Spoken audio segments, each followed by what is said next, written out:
Einen wunderschönen guten Tag zusammen. Ja Leute, wir kümmern uns heute um die Weiterführung unserer Kaya-Iri YW1000-Reihe. Und guck mal, zuerst mal stelle ich mal mein Aufnahmegerät hier weg. Da sehen wir uns immer ein bisschen besser. Das ist doch auch ganz schön, ne? Rutschen wir mal ein bisschen näher zusammen und schon wird es familiär. Also, es geht um die Kaya-Iri YW1000. Und fangen wir wirklich ganz vorne bei Adam und Eva an. Was ist das für eine Klampfe? Was für eine Preisklasse? Was für Hölzer? Was für eine Form? Los geht's. Also, die Kaya-Iri YW1000 stammt natürlich erstmal vom Hersteller Kaya-Iri. Kaya-Iri ist ein Hersteller aus Japan und die waren damals, also das ist das, was ich rausgefunden habe, deren Hochzeit war so 70er, 80er Jahre. Ne? Da ging es da richtig ab und die hatten damals also die Instrumente von damals haben heute einen extrem guten Ruf. Wie es damals war, keine Ahnung. Da bin ich wahrscheinlich noch zu jung für, um das rauszufinden, wie oder zu wissen, wie die Instrumente 70er, 80er in Deutschland auch angesehen waren. Ne? Definitiv weiß ich aber, dass diese alten Instrumente von Kaya-Iri heute sehr, sehr gut dastehen. Und mit der YW1000 haben wir es erstmal mit einer Dreadnought-Gitarre zu tun. Ich denke, das kann man ganz deutlich erkennen. Das ist so eine typische klassische Dreadnought-Form. Und die YW1000 ist, so habe ich das im Netz rausgefunden, das Topmodell von denen gewesen. Und dieses Topmodell zeichnet aus massive Decke, Sitka-Fichte.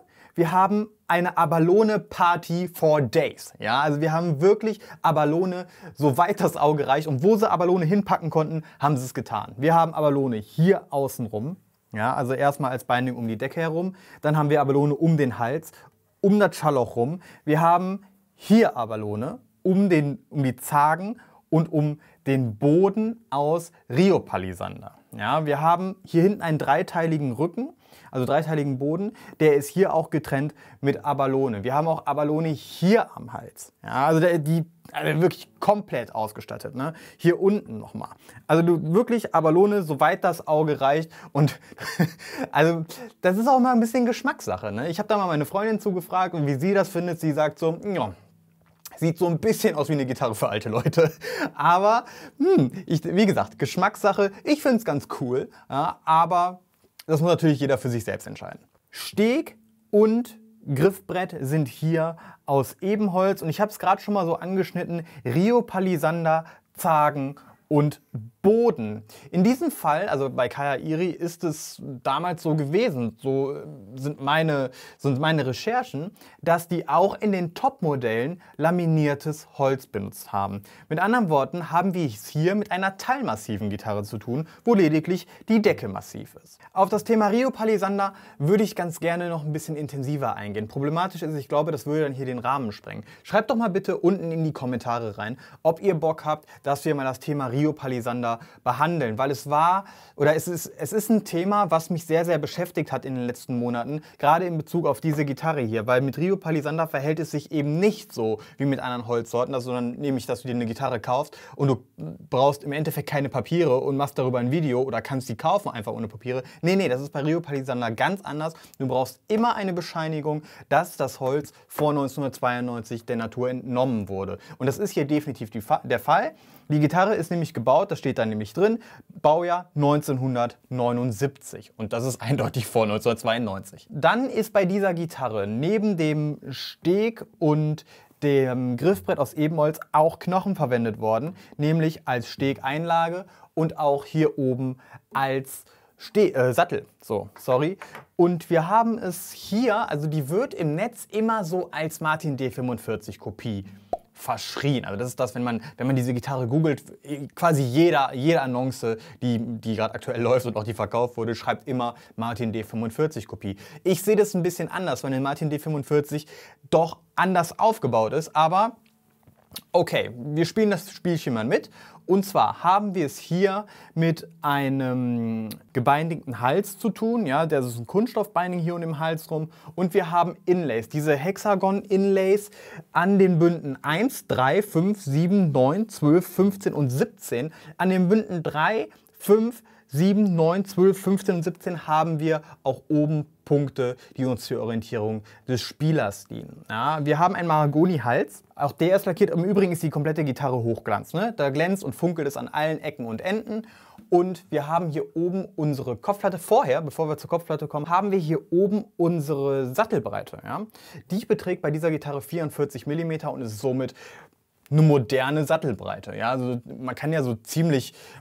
Ja, eigentlich wird gerade alles, das was irgendwie Rang und Namen hat, benutzt Sattelbreiten mit 44 mm und das ist eben, oder 44,5, das ist eben hier auch der Fall. Dann haben wir hier oben drauf unseren Kaya Iri Schriftzug auf einer Rio Palisander overlayten Kopfplatte. Auf der Rückseite sind dann Kaya Iri gebrandete Mechaniken und der Hals, wie gesagt, den hatten wir schon mal, dass der Kunststoff gebeinigt ist und die Kopfplatte hat auch ein Binding. Hier hinten am Hals-Kopfplattenübergang haben wir eine Verstärkung. Ne, das wisst ihr ja, das ist da die Stelle, wo die Gitarre ganz gerne bricht, wenn sie fällt. Da haben sie das da nochmal Martin-like verstärkt. Dann haben wir hier bei dieser Gitarre den Hals-Korpusübergang am 14. Bund. Und das ist das, was wir heutzutage als Dreadnought-Gitarre auch oder bei Dreadnought-Gitarren auch gewohnt sind. Ja, wir haben eine voll ausgewachsene Dreadnought und da ist in der Regel, wenn man sich heutzutage eine moderne Dreadnought-Gitarre kauft, auch der Hals-Korpusübergang am 14. Bund. Und dann sind wir auch bei einem ganz interessanten Thema, Seitenlage. Ne? Wir haben eine Seitenlage am 12. Bund, irgendwas in der Größenordnung 2,25, ja, 2,25 mm auf der dicken E-Seite und 1,75 mm an der dünnen E-Seite. Ohne dass hier großartig verschnarrt, finde ich sehr, sehr gut. Die Bespielbarkeit ist der Burner. Und wir fangen jetzt einfach mal an, mit so ein bisschen die Gitarre klingen zu lassen.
Und wo wir gerade bei Plektrum sind, möchte ich auf ein Thema eingehen, was mich eigentlich ziemlich beschäftigt. Ja? Und für einige ist es mit Sicherheit Quatsch und die denken da gar nicht dran und die sagen, du hast einen Nagel im Kopf, aber was machst du dir in Gedanken? Ich finde den Sound, was ein Plektrum macht, ziemlich interessant und ziemlich wichtig. Ja? Also du kannst mit einem Plektrum ziemlich viel Klangunterschiede bewirken. Wir hatten jetzt hier ein 60er Dunlop Nylon Plektrum. Wir machen das gleiche Ding, also so ein bisschen im Akkordspiel, mal mit einem 38er Dunlop Nylon. Also es ist wirklich extrem dünn. Ja, und wir gucken jetzt mal, wie sich das anhört.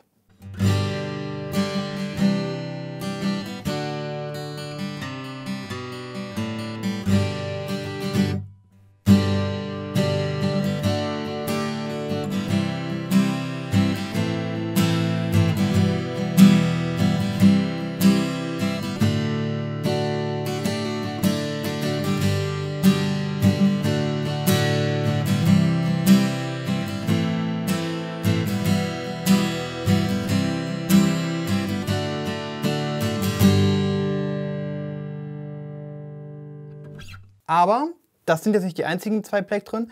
Ich finde, dass warum ich das zeige, ist, ich finde, dass die Gitarre sehr auf Plektrum reagiert, also auf verschiedene Plektren und die Dicken und das Material. Wir haben jetzt hier so ein Pickboy 1 mm. Das ist wirklich extrem dick für mich. Ja, ich spiele sehr gerne dünne Plektren und auch dann noch Nylon. Und das ist ja wirklich einfach Kunststoffplatte, 1 mm dick. Und wir schauen mal, wie sich das anhört.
Also was mir immer wieder auffällt, wenn ich diese Gitarre spiele, ist, dass sie sich wirklich sehr, sehr schön und leicht spielen lässt. Und es macht mir wirklich echt Freude, mit dieser Gitarre zu spielen. Und ich finde, das ist die Gitarre, also die Western-Gitarre, die mir bis jetzt am meisten Bock macht. Klanglich ist wieder eine andere Geschichte, kommen wir dann später zu. Aber ich spiele einfach noch ein bisschen weiter.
So, damit sind wir durch mit dem klanglichen Ergüssen der Kaya Iri YW1000. Und falls ihr euch fragt, warum ich immer da so hingucke, ich gucke immer ein bisschen auf den Pegel. Ich war gerade zwischendurch fast zu laut, aber hat einigermaßen gut funktioniert.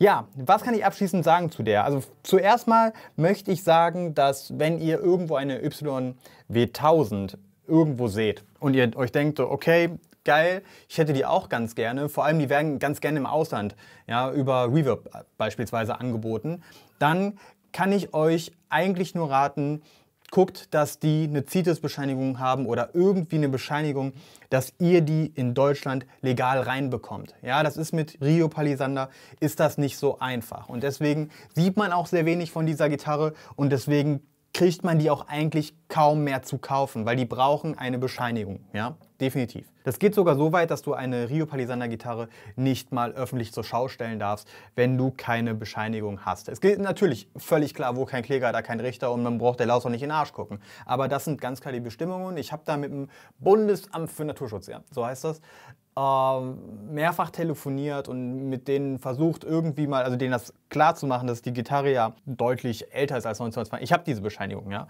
klar, aber vielleicht für in Zukunft, vielleicht habe ich mal Bock auf eine andere und ob es da nicht irgendwie eine Möglichkeit gibt, so eine Gitarre auch mal ohne Bescheinigung, wenn sie vor 1992 gebaut wurde, zu zeigen, die sagen definitiv nein. Ja, da ist also wirklich nicht mit zu spaßen und das finden die auch nicht lustig. Also, wenn es da um die Umwelt geht, da sind die ganz empfindlich. Kann ich auch irgendwie verstehen, ist auch irgendwie nicht ganz geil, dass da der ganze Regenwald abgeholzt wird und es keine Rio Palisander Bäume mehr gibt. Gut, kommen wir zu meinem Exemplar hier. Also die hat natürlich gelebt, ne? Die hat natürlich überall so ein paar, ja, Lackrisse, paar Dellen und Blötchen, völlig klar. Hier hat sie auch mal, kann man schon ganz gut hören, wo der Fingernagel immer drauf abgelegt wurde. Da hat sie raue Stellen.